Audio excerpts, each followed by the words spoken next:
6.12. Où t'es mort. Overdose d'hiver. C'était évidemment volontaire. Pauvre vieux fou. Février, mars, avril, décembre et aujourd'hui août. Ça fait 5 d'entre nous. Je ne peux compter que sur mai, juillet, septembre, octobre et novembre et toi juin. C'est-à-dire 6 sur 12, la moitié seulement du groupe de départ.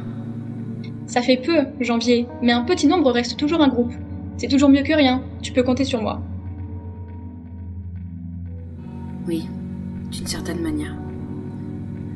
Je sais qu'il y a eu déjà un nombre incalculable de morts là dehors. Octobre a dit quelque chose qui m'a marqué cette semaine.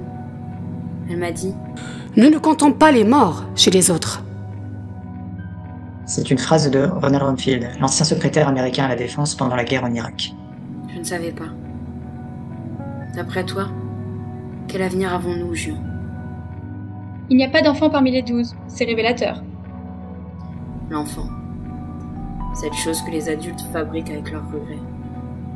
Nous ne sommes pas là pour le futur, c'est évident. Tu as raison. Il y a quelque chose qui sonne faux dans tout ce protocole de survie de l'espèce humaine. Plus claire la lumière, plus sombre l'obscurité. Il est impossible d'apprécier correctement la lumière sans connaître les ténèbres. Je vais te partager quelque chose, janvier. Et à vous aussi, de fait, dire Schrödinger. Papa disait toujours que Dieu était mort, mais que l'homme n'était pas pour autant devenu athée. Je crois que ce que nous entendons ici, dans le dôme, c'est le silence du transcendant. Personne ne nous répond, personne ne nous aide. Le silence, mais un silence joint à la permanence du besoin religieux chez nous, avec notre ami Schrödinger, chez l'Homo sapiens en général. Voilà la grande affaire aujourd'hui comme hier, les IA ne viennent que combler ce besoin, à voir comment nos touchés s'y adapteront. Ce mois-ci, les IA nous demandent si nous devons laisser vivre, et les humains nous demandent s'ils survivront. C'est donc notre constat partagé de la fin de l'espoir, la fin de la sélection naturelle et pour l'avènement de l'artificiel, la dernière fuite possible pour la dernière défense.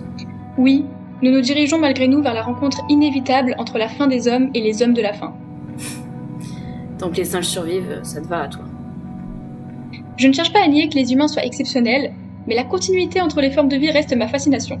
Si important que soit l'humain, il n'est qu'un grain de poussière dans le vaste panorama de la nature. J'aimerais bien avoir l'esprit si ouvert. J'ai du mal à voir au-delà de mes erreurs. L'histoire de ma vie est l'histoire d'un échec. Le coefficient d'adversité des choses est tel qu'il m'aurait fallu encore des années pour obtenir le plus infime résultat.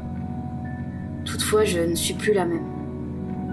Grâce à vous tous, ici et à ce taiseux de Schröd, j'ai appris une chose fondamentale. Dans la vie, on ne fait pas ce qu'on veut. Être libre, ce n'est pas aussi simple qu'on le souhaite. Face aux adversités, même privé de liberté, je suis responsable de ce que je suis et je dois vouloir l'infime capacité d'action qui me reste. Qu'est-ce que tu veux dire, janvier? En tant que chef des 12, je prends la décision de ne pas vous consulter pour acter auprès de Schröd, de ne pas répondre ni aux questions des IA, ni à celles des humains. Mais, janvier, tu ne peux pas faire ça. En tant que chef de ma vie, j'arrête d'être la responsable de quoi que ce soit dans les 12. Chaque être doit inventer son chemin. Janvier quitte la boîte noire, suivi de juin, sans votre permission. Toutefois, vous avez enregistré la séquence, vous bénéficiez du rapport, des retours et d'une réponse finale. Vous décidez de clôturer le rapport de juin pour transmettre prochainement le rapport de juillet.